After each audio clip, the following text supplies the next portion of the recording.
मित्रों, भारतीय साइबर सुरक्षा एजेंसी सीईआरटी ने ऑनलाइन ठगी के प्रचलित तरीकों से बचने के लिए आगाह किया है। इसके लिए एक सूची भी जारी की गई है। इस सूची में पैसे ऐंठने और निजी डेटा चुराने के लिए इस्तेमाल किए जाने वाले डिजिटल अरेस्ट सहित 10 तरीकों का उल्लेख किया गया है।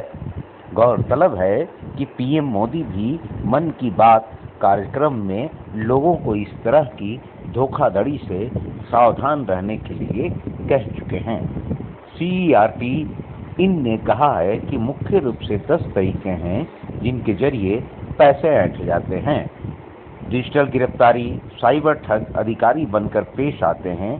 पीड़ित को पैसे ट्रांसफर नहीं करने पर गिरफ्तारी का भय दिखाया जाता है। दूसरा है फिशिंग: नकली ईमेल विश्वसनीय संगठनों की नकल करते हैं ताकि जानकारी चोरी हो सके। लॉटरी घोटाले: पीड़ितों को बताया जाता है कि उन्हें पैसे जीते हैं, मगर इसे दावा करने के लिए कुछ पैसे देने होंगे।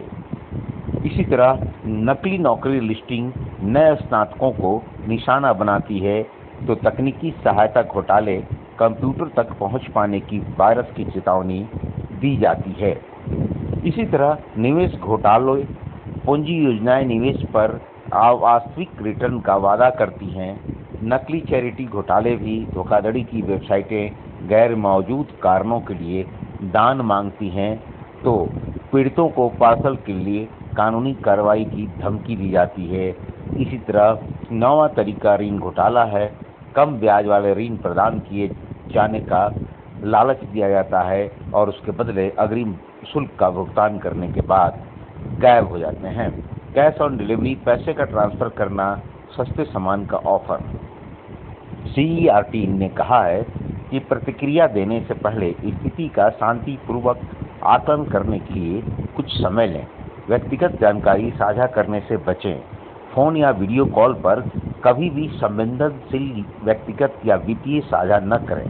इससे इस बात पर जोर दिया कि लोगों को दबाव में धन हस्तांतरित नहीं करना चाहिए।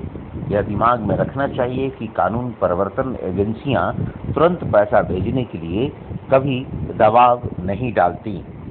तो सीईआरटी इनके बताए इन तरीकों को बढ़िया से अपने दिमाग में रख लीजिए और अगली बार अगर कोई साइबर क्रिमिनल आपको ठगने की कोशिश करे तो सावधान हो जाइए और बच के रहिए। सावधानी ही मात्र एक उपाय है।